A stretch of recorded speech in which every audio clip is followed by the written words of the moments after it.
We'll now move to our next interpellator from the part of the independent, Representative Isidro Ungab.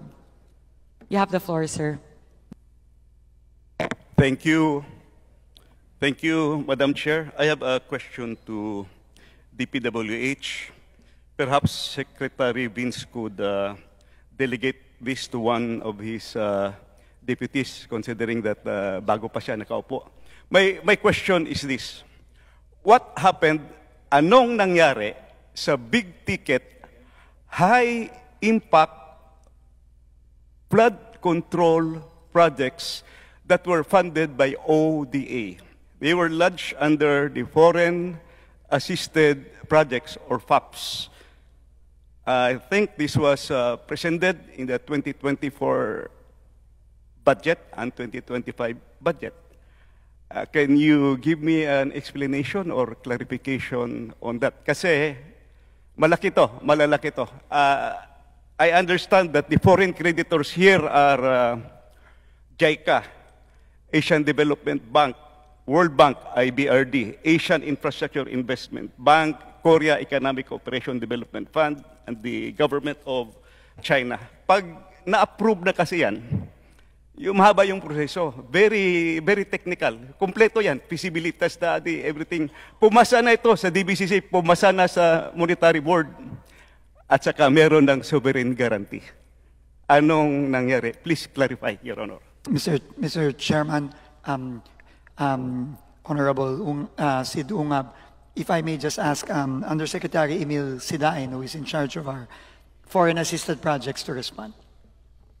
Good morning, Madam Chair, Your Honors.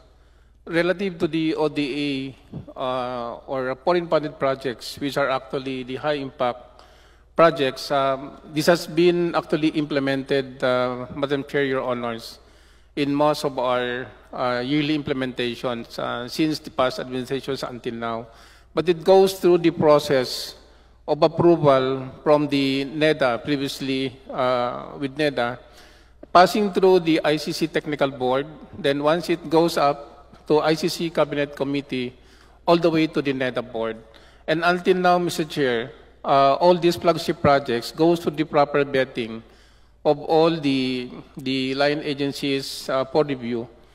With regards to flood control, most of these projects, especially the big ticket projects, goes also to the detailed master plan and feasibility studies before this can be submitted to the NEDA or the DepDep for proper review.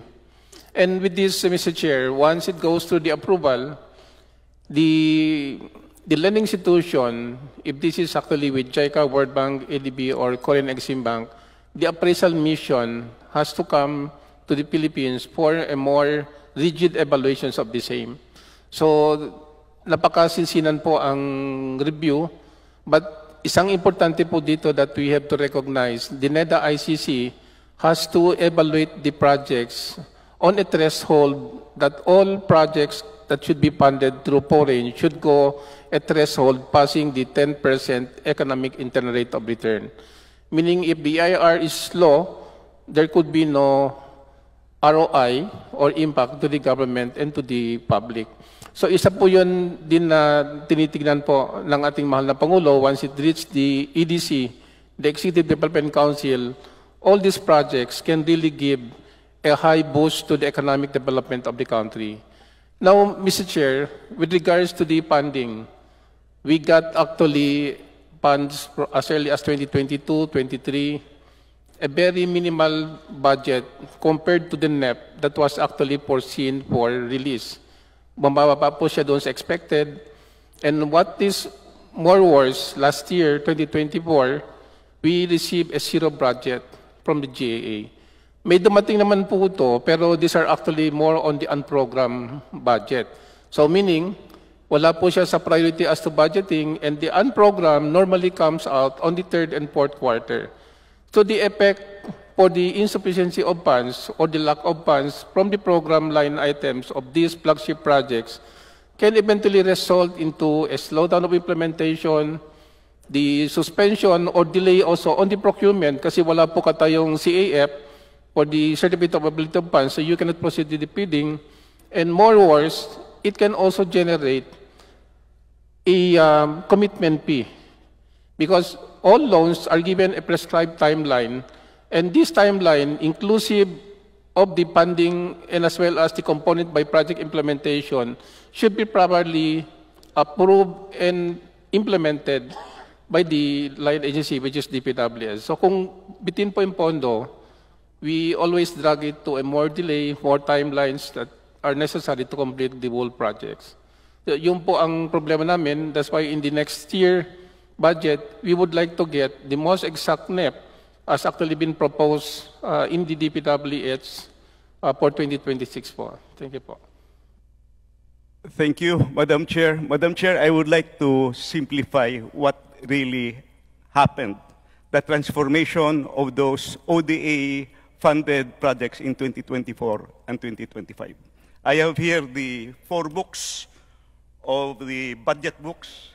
Ang tawag ko nito noong araw, ang 4 na libro ng APRO. Sa 2024 National Expenditure Program, pumasok yung ODA, 21.6 billion. Nandito, ginagyan ko ng tag. 11 projects. Pagdating sa GAB 1, General Appropriation Bill, white book with red letterings, pumasok din, faithful copy, 11 projects, 21.6 billion. Pagdating sa GAB 3, third reading dito sa House of Representatives, binawasan ng 5.4 billion, ang naiwan 16.1 billion. So sa House of Representatives pa lang, binawasan na yung ODA.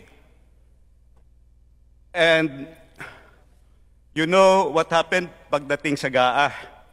Pagdating sa GAA, this is now the product of both the Senate, the House of Representatives, at saka sa BICAM.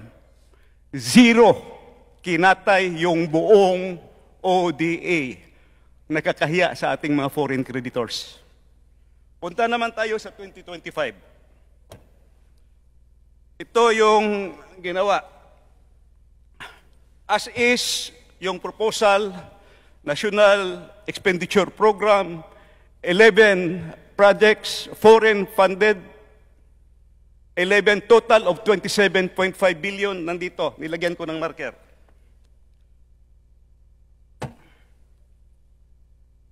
GAB 1, first reading, faithful copy, nandito yung 11 projects. Total of 27.5 billion. Third reading, House of Representatives. Binawasan ng 18.6 billion, ang naiwan 8.9 billion na lang. ODA funded ito. May approved loan na sa mga foreign creditors. GAA 2025. In fairness to the other house, to the Senate, binalik nila yung 300 million. So yung 8.9 na naiwan dito sa House, naging 9.2 billion.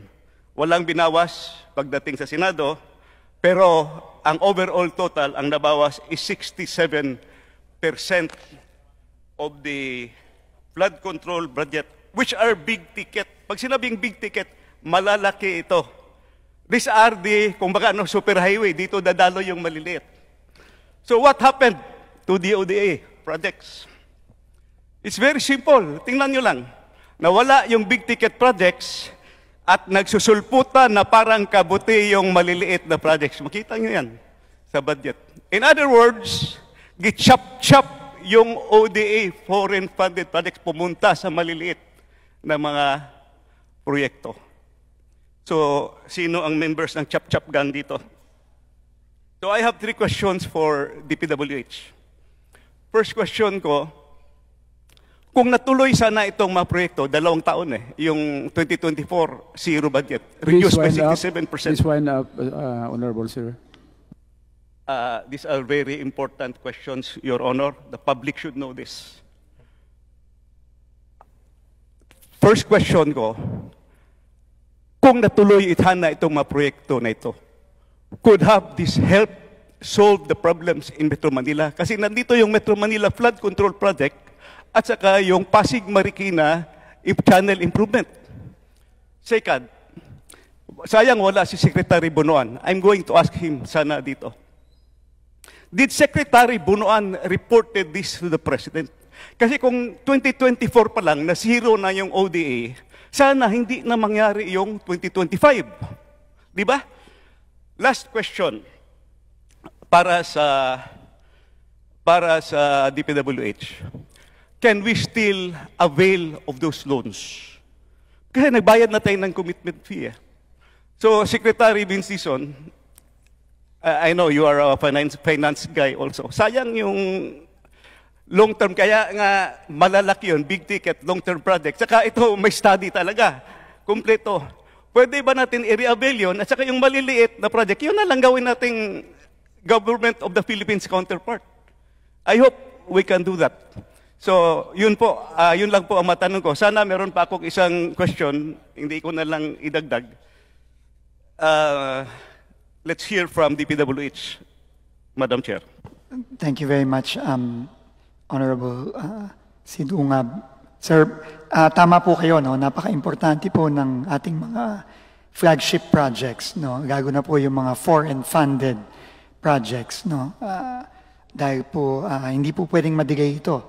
Dahil ang mga digay may kaakibat na dagdag na babayarin at meron din kaakibat na dagdag na utang. Kaya po talagang priority po yan. At pipilitin po namin, no, na siguraduhin na makahabol tayo ngayong 2026 dito po sa ating mga foreign assisted projects. Kamukha po ng Davao Samal Bridge, halimbawa. No, kamukha po ng mga bridges natin dito sa Metro Manila. Meron din pong flood control na foreign assisted project dito sa Metro Manila at sa ibang mga lugar. So, makakaasa po kayo na pipilit po namin i-preserve at kung kaya po, talaga pong pataasin pa ang appropriation natin para sa mga foreign assisted projects natin for 2026. Thank you. Yung dalawang question, kahit later nyo na lang sagutin. Thank you.